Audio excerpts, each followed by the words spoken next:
G'day guys, welcome back to the lab. Look, it's 7 o'clock and I've been working like a dog. Yeah, I'm no Paul McCartney, eh? I have done some things. Yesterday, we polished the radiator header tank. I said I was going to take it off and get rid of some marks. I was just, no, I'm not. That's fine. That's good. It's mint. It's not 100% absolutely perfect. If that was on your Bugatti Veyron, you would not be happy. But it's totally fine for what we're doing with this. Technically, I did take it off, although it was still attached to this fat frame here. I kind of cheated. And we got some of this gold foil onto the fuel tank there. And a little bit around towards the back there. Now, I haven't done the whole thing, because we don't need to do the whole thing. And I haven't actually finished with the fuel tank, to be perfectly honest. We still need to put our little dog bowl arrangement on here with a drain to comply with Motorsport New Zealand regs, because technically if you spill fuel in here, that could potentially stay in the cowl and the bottom of the car. It's attached to that, and you're not allowed that. So we have to put a dog bowl and we have to put a drain. So more weight, boo, but we'll do that. Worked on the bumper, this lovely custom bumper that I've been tinkering away with. Haven't done anything with that in a while. Most people will have noticed it isn't actually finished. Never said that it was just in the general direction, finish the rest off later on, sort of thing. So I started working on tidying up some of the welds that were in here, flattening them off a little bit so we can put filler over the top of that and all that sort of carry on, and make a plug, make a carbon fiber piece, or wrap over the top of it, or whatever we're going to do. And I changed my mind on the sealing arrangement that I had back here in between this, and that's actually the intercooler radiator. That's not the engine radiator.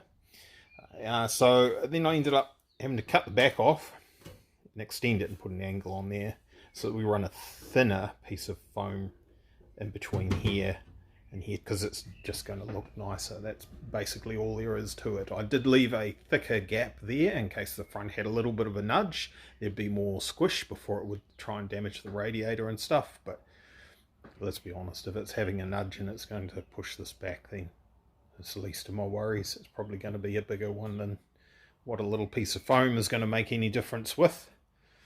So that's not finished yet. It's well past 7, so I'm going inside very, very shortly. This will be a one take and I'll just smash it up for you guys. I still have to do some welding in the corners. There's a little bit that needs to happen at the top, but we're pretty good now. This is virtually sealed. These pieces here were added on, right? So they weren't there earlier on. The shroudy type thing kind of stopped here. There's a bit of a hole there. It needs dealing with. Some things to do. So that's looking pretty tasty. Pretty race car. So that's good. Earlier on there was some discussion about the size of this opening. A few people actually thought that I needed to be told how big that opening needed to be, which was interesting. There's a bucket load of literature around the place about the size of your radiator opening. A lot of that stuff centers around, it's come from America, and it centers around NASCAR style circuit racing, oval racing and things like that, and cars that don't have full underbody trays and all that sort of carry on. So when you get air coming in through the front of the car there and through the radiator, on those cars it exits out the bottom of the engine bay, which of course reduces downforce. The more air that goes in through that radiator hole, the more the air goes into the bottom of the car, and you lose your downforce, you're losing grip. So you want that opening as small as you can get away with keeping the engine cool.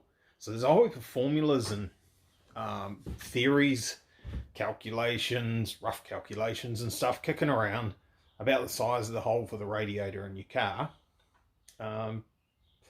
Most of them tend to say that they need to be about 2/3 of the size of the radiator, or 1/3 of the size of the radiator, and all this sort of carry on.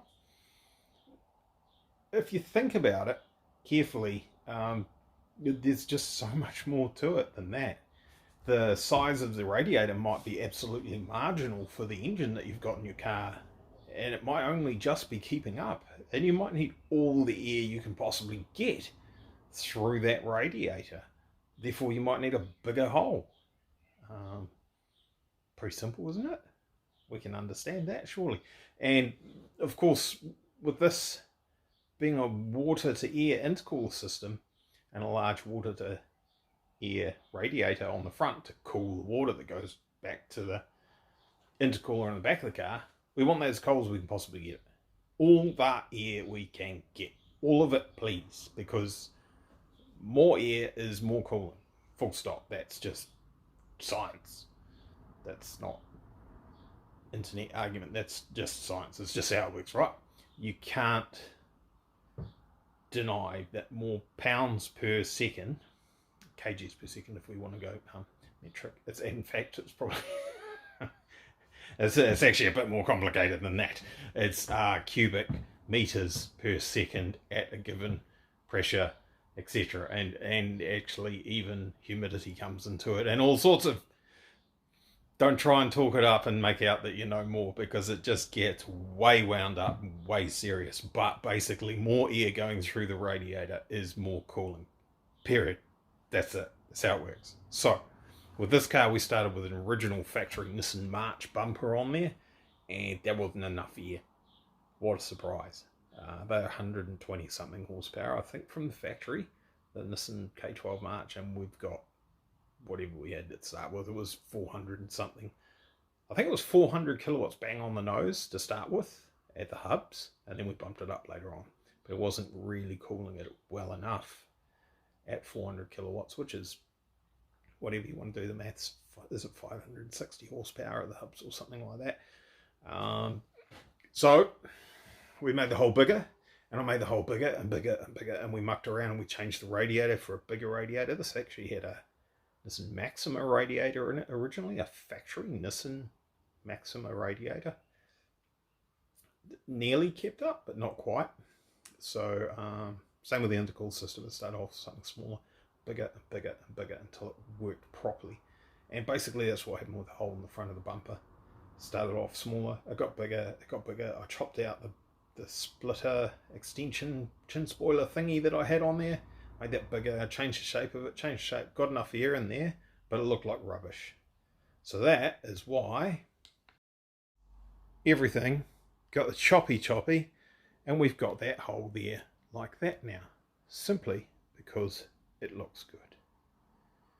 Right. We are getting somewhere. Actually, on camera, that actually looks almost track ready, doesn't it?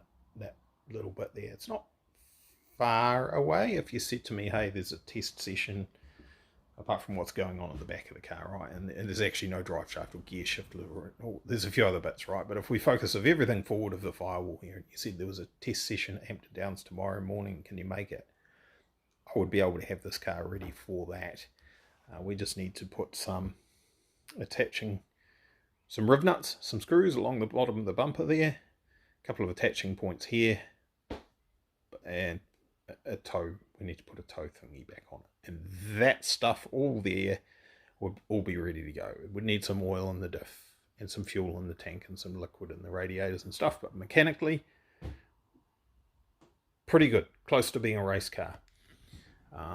Like I said, under here there's no drive shaft between the gearbox and the transfer box. There's no gear shifter. There's no clutch release bearing. It's on the shelf because we're not in a big rush to get this going. Going back there, I just need to put a couple of pieces back in it. Suspension arms, axles. Put the air filters on, put the windows on the side of it, and a few things like that. But we could have this going pretty quickly if we really needed to. It's looking good. There's the elephant again. You guys like the elephant? Look at that. It's looking great. So much bling. It's actually just getting dusty again. Right, it's tea time. Thanks for watching. Cheers, bye. I said cheers, bye. Stop, damn you.